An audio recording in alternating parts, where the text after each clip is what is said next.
Surgery లేకుండా sciatica, spondylitis, frozen shoulder కి కేవలం 45 నిమిషాలలో నొప్పి లేని అత్యాధునిక చికిత్స ప్రాణ పెయిన్ క్లినిక్. సంక్రాంతి సినిమాలు దేనికదే హై ఎక్స్పెక్టేషన్స్ తో రిలీజ్ అవుతున్నాయి. బరిలో దిగేది 3 సినిమాలే కావడంతో థియేటర్స్ కొరత లేదు. కావాల్సినన్ని స్క్రీన్స్ దొరుకుతాయి. రామ్ చరణ్, బాలకృష్ణ, వెంకటేష్ బరిలోకి దిగుతుంటే సీనియర్స్ ని 100 కోట్లు ఊరిస్తున్నాయి. 100 కోట్లు రామ్ చరణ్ కి కొత్త కాకపోయినా 200 కోట్లపై కన్నేశాడు. ఎవరి టార్గెట్ ఎలా ఉందో చూసిద్దామా? రామ్ చరణ్ రంగస్థలంతోనే 100 కోట్ల మార్క్ దాటేయడమే కాదు, నాన్ బాహుబలి రికార్డును క్రియేట్ చేశాడు. ఆ తర్వాత వచ్చిన వినయ్ విధేయ రామ ఫ్లాప్ కావడంతో 100 కోట్ల క్లబ్ లో చేరలేకపోయాడు. RRR వరల్డ్ వైడ్ 1100 కోట్ల గ్రాస్ కలెక్ట్ చేసినా ఆ క్రెడిట్ రాజమౌళికి వెళ్లిపోయింది. గేమ్ చేంజర్ పాన్ ఇండియాగా రిలీజ్ కావడంతో అన్ని భాషల్లో 100 కోట్లు ఈజీగా దాటేస్తుంది. తెలుగు వెర్షన్తో మరోసారి 100 కోట్ల క్లబ్ లో చేరతాడు. అయితే ఈసారి చరణ్ టార్గెట్ 100 కాదు, 200 కోట్లు. సంక్రాంతి సీజన్ లో ముందుగా రావడం గేమ్ చేంజర్ కు కలిసి రానుంది. ఎక్కువ థియేటర్స్ తో రిలీజ్ చేయడానికి గేమ్ చేంజర్ కు మాత్రమే అవకాశం ఉంది. భారీ ఓపెనింగ్ సాధించి పాజిటివ్ టాక్ తెచ్చుకుంటే 200 కోట్లు ఎన్ని రోజుల్లో రాబడుతుందో చూడాలి. సీనియర్ హీరోస్ లో చిరంజీవికి తప్ప మరో హీరోకు 100 కోట్ల సినిమా లేదు. ఈ ఫీట్ ను మెగాస్టార్ ఖైదీ నెంబర్ 150, సైరా, వాల్తేరు వీరయ్యతో 3 సార్లు దాటేశారు. సంక్రాంతి పేరు చెప్పుకుని బాలయ్య, వెంకటేష్ కూడా 100 మార్క్ దాటేయాలని చూస్తున్నారు. వెంకటేష్ కెరీర్ లో F2 హైయెస్ట్ కలెక్షన్ సాధించింది. గ్రాస్ పరంగా 100 కోట్లు దాటిన జీఎస్టీ రెంట్స్ పోను 81 కోట్ల షేర్ వచ్చింది. మరోసారి అనిల్ రావుపూడి డైరెక్షన్ లో నటిస్తున్న సంక్రాంతికి వస్తున్నాంతో 100 కోట్ల ఫీట్ దాటేయాలన్న లక్ష్యంతో వెంకీ బరిలోకి దిగుతున్నారు. బాలకృష్ణ హ్యాట్రిక్ కొట్టినా బాక్సాఫీస్ వద్ద 100 కోట్ల షేర్ దాటలేకపోయాడు. వీరసింహారెడ్డి గ్రాస్ 150 కోట్లకు చేరిన ట్యాక్సులు, జీఎస్టీ, థియేటర్స్ రెంట్ పోగా మిగిలింది 80 కోట్లే.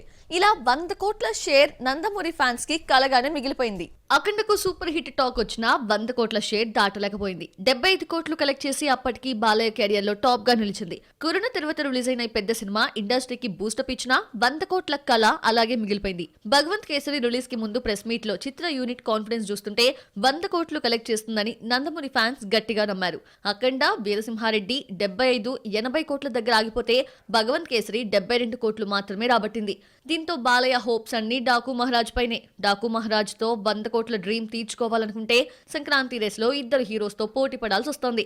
మరి ఈ హెవీ కాంపిటీషన్ లో 100 కోట్లు చూస్తారో లేదో చూడాలి. పుష్ప 2 కు రికార్డుల దాహం తీరడం లేదు. మరికొన్ని రికార్డ్స్ పై కన్నెద్దామనుకుంటే సంక్రాంతి సినిమాలు అడ్డుపడుతున్నాయి. వీటిని ఢీకొట్టడానికి పుష్ప మాస్టర్ ప్లాన్ వేశాడు. చూసిన ఆడియన్స్ నే మళ్ళీ థియేటర్స్ లోకి రప్పించడానికి పుష్ప ఏం చేశాడో తెలుసా? Watch the story. పుష్ప 2 వచ్చి నెల దాటింది. తెలుగులో కలెక్షన్స్ తగ్గినా హిందీలో ఇప్పటికీ మంచి వసూళ్లు రాబడుతోంది. హిందీలో 700-800 కోట్లు కలెక్ట్ చేసిన ఫస్ట్ మూవీగా నిలిచింది. 1831 కోట్లతో బాహుబలి 2 పేరు మీద ఉంటే 1810 కోట్లను దాటేసింది. ప్రస్తుతం పుష్ప 2 టార్గెట్ 1900 కోట్లు. దీన్ని రీచ్ కావడం కోసం 20 నిమిషాల ఆటను కలిపి రీలోడెడ్ వర్షన్ ను 11 నుంచి ప్రదర్శిస్తున్నట్టు పోస్టర్ రిలీజ్ చేశారు. పుష్ప 2 3 గంటల 20 నిమిషాలతో రిలీజ్ అయింది. నిడివి ఎక్కువైనా బోర్ కొట్టించకుండా తీశాడు. లెంత్ ఎక్కువైందని కట్ చేసిన ఫిల్మ్ లో నుంచి 20 నిమిషాలు కలుపుతున్నారు. 11 నుంచి పుష్ప 2 రీలోడెడ్ వర్షన్ థియేటర్స్ లోకి వస్తే ప్రేక్షకుడు 3 గంటల 40 నిమిషాలు సీట్లో కూర్చోవాలి. ఇంటర్వెల్, యాడ్స్ కలిపి 4 గంటలు థియేటర్లో గడపాలి. సినిమా రిలీజ్ తర్వాత 10 రోజులకో 20 రోజులకో సాంగ్ లేదంటే 1-2 సీన్స్ కలపడం కామనే. అయితే సినిమా వచ్చిన 40 రోజులకు ఏకంగా 20 నిమిషాల సీన్స్ ను కలుపుతున్నారు. సంక్రాంతి సినిమాలను తట్టుకొని ఇంకా వసూళ్లు రాబట్టాలనుకుంటున్నారు మేకర్స్. తెలుగు రాష్ట్రాల్లో ఇప్పటికే పుష్ప 2 వసూళ్లు తగ్గగా కలిపిన 20 నిమిషాలను చూడ్డానికి ఆడియన్స్ ఇంట్రెస్ట్ చూపిస్తారో లేదో చూడాలి. మరి లేదంటే హిందీ వసూళ్లు పెంచుకోవడానికి ఇలా చేస్తున్నారేమో. కిసిక్ అంటూ కన్ను కొట్టిన శ్రీలీలను బాలీవుడ్ పిలిచి ఛాన్స్ ఇచ్చింది. చాలా కాలంగా శ్రీలీల పేరు బాలీవుడ్ లో వినిపిస్తోంది. కానీ ఇంతవరకు ఒక్క సినిమా కూడా అనౌన్స్ చేయలేదు. లేటెస్ట్ గా శ్రీలీల ఓ స్టార్ హీరో కొడుకుతో కలిసి కెమెరాకు పోజులు ఇచ్చింది. ఈ లెక్కన బాలీవుడ్ డెబ్యూ మూవీ కన్ఫర్మ్ అయిపోయినట్టేనా? ఇంతకీ ఈ తెలుగమ్మాయి ఏ హిందీ హీరోతో రొమాన్స్ చేయబోతోంది? Have a look. Sreeleela Varun Dhawan మూవీతో హిందీలోకి ఎంట్రీ ఇవ్వాల్సి ఉన్న ఈ అమ్మడి ప్లేస్ లోకి పూజా హెగ్డే వచ్చింది. శ్రీలీల హిందీ మూవీ చేయనుందన్న న్యూస్ చాలా కాలంగా వినిపిస్తోంది. పుష్ప 2లో ఐటమ్ సాంగ్ కు ఫిదా అయిన బాలీవుడ్ ఓ హారర్ మూవీలో శ్రీలీలకు ఛాన్స్ ఇచ్చిందని తెలిసింది. ముంబైలో మ్యాడాక్ ఫిల్మ్స్ ఆఫీస్ వద్ద సైఫ్ అలీ ఖాన్ కొడుకు ఇబ్రహీం, శ్రీలీల కనిపించి ఫోటోలకు పోజులిచ్చారు. దీంతో శ్రీలీల బాలీవుడ్ ప్రయాణం మొదలైనట్టు తెలుస్తోంది. స్త్రీ 2తో మంచి లాభాలను అందుకున్న మ్యాడాక్ ఫిల్మ్స్ చేతిలో 8 హారర్ కథలున్నాయి. ఈ జంట అక్కడే కనిపించడంతో ఏ హారర్ థ్రిల్లర్లో కలిసి నటిస్తున్నారో తెలియాల్సి ఉంది. త్వరలో మేకర్స్ ఈ కాంబినేషన్ మూవీని అనౌన్స్ చేసే అవకాశం ఉంది. శ్రీలీల ప్రస్తుతం తెలుగులో నితిన్తో రాబిన్ హుడ్, రవితేజతో మాస్ జాతర, పవన్తో ఉస్తాద్ భగత్ సింగ్ చేస్తోంది. దబిడి దిబిడి సాంగ్ లో బాలకృష్ణ డాన్స్ కి ట్రోలింగ్ ఆగడం లేదు. ఒకవైపు వ్యూస్ పెరుగుతున్నా మాస్ కి నచ్చినా విమర్శలు వస్తూనే ఉన్నాయి. ఆ స్టెప్ ఎందుకు పెట్టాల్సి వచ్చింది, ఎవరు పెట్టమన్నారో దర్శకుడు క్లారిటీ ఇచ్చేశాడు. శేఖర్ మాస్టర్ కొరియోగ్రఫీ గురించి బాబీ ఏమన్నాడో చూద్దామా. బాలకృష్ణ ఊర్వశి రౌతిలపై తీసిన దబిడి దిబిడి ఐటమ్ సాంగ్ వినడానికి బాగుంది, మ్యూజిక్ బాగుంది, కానీ ఆ ఒక్క స్టెప్ ఫ్యామిలీ ఆడియన్స్ ని దూరం చేసిందన్న కామెంట్స్ వచ్చాయి. దీనికి దర్శకుడు సమాధానమిస్తూ సినిమాలో బాలకృష్ణ రోల్, యాక్షన్ సీన్స్ తో పాటు పాటను కూడా కొత్తగా ట్రై చేశామన్నారు. ఇందులో బాలయ్య ప్రమేయం ఏమీ లేదని, ఆయన ఏది చెబితే అది చేసే హీరోనే గానీ చర్చ పెట్టరన్నాడు బాబీ. డాకు మహారాజు ప్రెస్ మీట్ లో మరో కాంట్రవర్సీ కూడా క్లారిటీ ఇచ్చేశాడు బాబీ. అన్స్టాపబుల్ షోలో బాబీ డైరెక్ట్ చేసిన హీరోస్ ని చూపిస్తూ ఒక్క మాటలో చెప్పమన్నాడు బాలయ్య. బాబీ ఎన్టీఆర్ తో జై లవకుశ తీసినా స్క్రీన్ పై రాలేదు. దీంతో బాలకృష్ణే కావాలని అబ్బాయిని అవాయిడ్ చేశాడంటూ తారక్ ఫ్యాన్స్ మండిపడ్డారు. దీనిపై బాబీ వివరణ ఇస్తూ అంత డ్రామా అక్కడ జరగలేదన్నాడు. స్క్రీన్ మీద వచ్చిన హీరోల గురించి చెప్పానని, అన్స్టాపబుల్ బ్రేక్ లో ఫలానా సినిమాకు తారక్ అయితే బాగుంటుందన్నారని అనవసరంగా కాంట్రవర్సీ చేస్తున్నారన్నాడు బాబీ. జై లవకుశ బాలకృష్ణకు బాగా ఇష్టమైన సినిమా అంటూ చెప్పుకొచ్చాడు. మహానటుడు ఎన్టీఆర్ ను రచయిత అనంత శ్రీరామ్ తప్పుపట్టారా? కల్కిని డైరెక్ట్ గా అటాక్ చేసిన పేరెత్తకుండా దానవీర సూరకర్ణను విమర్శించాడా?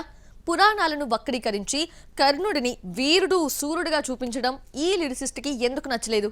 అనంత శ్రీరామ్ ఎందుకు ఘాటుగా స్పందించాడు? కర్ణుడు వర్సెస్ అనంత శ్రీరామ్ గా మారిన ఆ కొత్త వివాదం ఏంటి చూద్దామా. హైందవ సభలో పాల్గొన్న అనంత శ్రీరామ్ కల్కి సినిమాపై అభ్యంతర వ్యాఖ్యలు చేశాడు. పరోక్షంగా దానవీర శూరకర్ణను ఈ సినిమాను డైరెక్ట్ చేసిన ఎన్టీఆర్ ను విమర్శించాడు.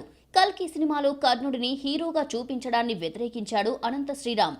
నిండు సభలో ద్రౌపది వలవలు వలచండని సలహా ఇచ్చిన కర్ణుడిని వీరుడు శూరుడు అంటే ఒప్పుకుంటారా అని ప్రశ్నించాడు అనంత శ్రీరామ్. కల్కిలో పురాణాలను వక్రీకరించి కర్ణుడిని హీరోగా చూపించడాన్ని అనంత శ్రీరామ్ వ్యతిరేకించాడు. దీనిపై కల్కి దర్శకుడు నాగశ్విన్ ఇండైరెక్ట్ గా కౌంటర్ ఇచ్చాడు.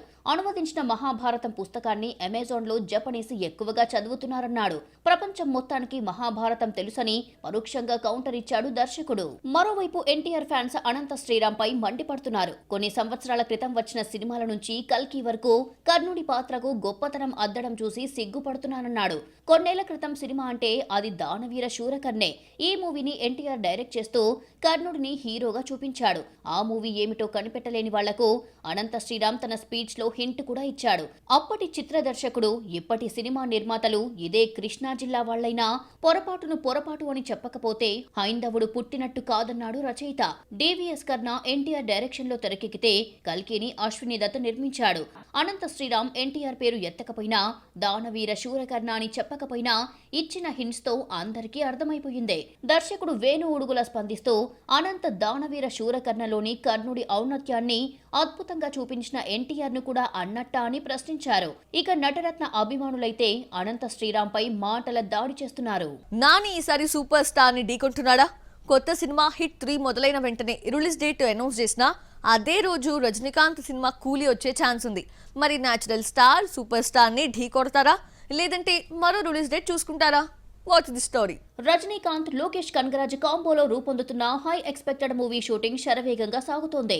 ఈ నెల 13 నుంచి 28 వరకు థాయిలాండ్ లో షూటింగ్ జరగనుంది. రజనీకాంత్ ఎయిర్పోర్ట్ లో కనిపించి కూలీపై అప్డేట్ ఇచ్చాడు. సినిమా షూటింగ్ ఇప్పటికే 70% పూర్తయిందన్నాడు. ఈ లెక్కన ముందు నుంచి అనుకున్నట్టే మే 1న సినిమా రిలీజ్ అయ్యే ఛాన్స్ ఉంది. సరిపోదా శనివారం తర్వాత నాని హిట్ 3లో నటిస్తూ నిర్మిస్తున్నాడు. సినిమా మొదలైందో లేదో మే 1న రిలీజ్ అంటూ ప్రకటించాడు. శైలేష్ కొలను దర్శకత్వంలో రూపొందుతున్న ఈ సినిమాలో కేజీఎఫ్ ఫేమ్ శ్రీనిధి శెట్టి నానితో జతకడుతోంది. రజనీకాంత్ జైలర్ తో ఫామ్ లోకి వచ్చినా ఆ తర్వాత వచ్చిన లాల్ సలాం, వేటాయన్ ఫ్లాప్ అయ్యాయి. సూపర్ స్టార్ ఫామ్ లో లేకపోయినా డైరెక్టర్ కార్డు కింద లోకేష్ పేరు ఉండడంతో కూలీపై భారీ అంచనాలు ఉన్నాయి. అమీర్ ఖాన్, నాగార్జున, ఉపేంద్ర నటించడంతో కూలీ మల్టీ స్టారర్ మూవీగా మారింది. సినిమా రిజల్ట్ ఎలా ఉన్నా రజనీ కెరియర్ లో బిగ్గెస్ట్ ఓపెనింగ్స్ ఉంటాయని అంచనా. దసరాతో పాన్ ఇండియాలోకి ఎంట్రీ ఇచ్చిన నాని హిట్ ను కూడా అన్ని భాషల్లో రిలీజ్ చేస్తున్నారు. మరి మే 1నే కూలీ వస్తే సూపర్ స్టార్ ఎఫెక్ట్ హిట్ 3 పై పడుతుంది.